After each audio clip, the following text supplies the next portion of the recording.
Heute koche ich mit dir meine Next Level Kürbissuppe. Cremig, aromatisch und richtig vollmundig. Eine Suppe, die simpel aussieht, aber durch ein paar kleine Schritte richtig Tiefe bekommt. Lass uns loslegen. Wir starten mit dem Kürbis. Ich halbiere ihn quer, so steht er stabil und lässt sich viel leichter schälen. Dann nehme ich die Schale komplett ab und entferne das Kerngehäuse. Jetzt schneide ich den Kürbis in feine Scheiben. Je dünner du schneidest, desto gleichmäßiger gart er später und desto cremiger wird am Ende die Suppe. Raspeln geht auch, aber die feinen Scheiben geben etwas mehr Kontrolle.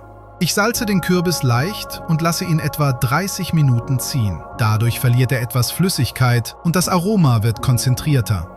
Während der Kürbis ruht, machen wir das restliche Gemüse fertig. Ich starte mit Karotten, schälen und in feine Scheiben schneiden. Karotten bringen Süße und eine leichte Erdigkeit in die Suppe, perfekte Basis. Weiter geht's mit dem Sellerie. Fäden abziehen und ebenfalls in dünne Scheiben schneiden. Sellerie bringt Frische und einen richtig guten Grundgeschmack. Den Knoblauch schneide ich in feine Scheiben. So bräunt er später nicht zu schnell und entwickelt ein weiches, nussiges Aroma. Die Zwiebeln würfle ich grob, keine Wissenschaft, die pürieren wir sowieso. Die Chili halbiere ich, entferne die Kerne und hacke sie fein. Kleiner Tipp, die Schärfe der Suppe kannst du hier komplett steuern. Und wie immer, wenn dir meine Rezepte weiterhelfen, gerne abonnieren, so verpasst du nichts mehr. Zum Schluss Paprika. Waschen, entkernen, in kleine Würfel schneiden. Paprika bringt Farbe und eine runde Süße rein. Jetzt geht's an den Herd. Ich erhitze Butter in einem großen Topf. Butter gibt einfach den besten Grundgeschmack. Dann kommen Karotten, Sellerie, Knoblauch, Zwiebel, Chili und Paprika nacheinander hinein. Alles bei mittlerer Hitze anschwitzen, ohne Farbe. Dazu gebe ich Curry, edelsüßes Paprikapulver, etwas geriebenen Ingwer und eine Messerspitze Nelke. Als nächstes kommt Tomatenmark rein. Und zwar nicht zu wenig. Tomatenmark sorgt für Tiefe und bindet die Aromen. Alles ganz kurz mitrösten. Tomatenmark entfaltet seinen besten Geschmack, wenn es einmal richtig anzieht.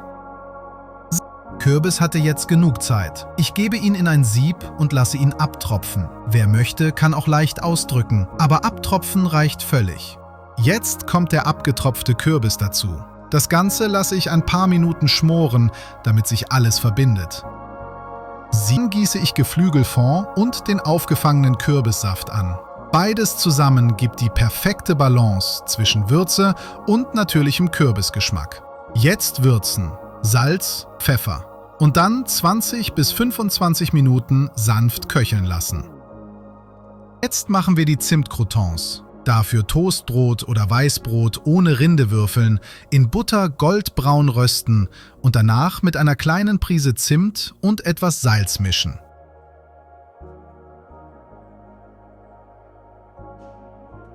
Wer mag, brät sich dazu etwas Hähnchen in Butter an, mit Curry, Salz und Schnittlauch. Das passt geschmacklich perfekt zur Kürbissuppe. Dafür einfach die Butter erhitzen, Hähnchen scharf anbraten, würzen und einmal durchschwenken. Die komplette Zutatenliste steht für dich unten in der Beschreibung. Einfach nachkochen und genießen.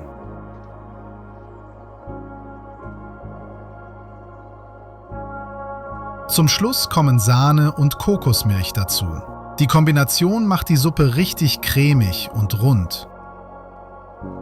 Kurz aufkochen lassen und dann fein pürieren. Wenn du es ganz fein magst, kannst du die Suppe am Ende durch ein Sieb streichen. Das macht die Konsistenz richtig samtig. Jetzt anrichten. Ein paar Stücke vom gebratenen Hähnchen in einen tiefen Teller geben, die Suppe vorsichtig auffüllen und am Ende die warmen Zimtcroutons drüber streuen. Wer mag, gibt noch einen Klecks Sahne, etwas Kürbiskernöl oder geröstete Kürbiskerne dazu. Und damit ist meine Next Level Kürbissuppe fertig. Cremig, aromatisch und unglaublich vollmundig. Danke, dass du dabei warst. Wenn dir das Video gefallen hat, gerne abonnieren und beim nächsten Rezept wieder dabei sein.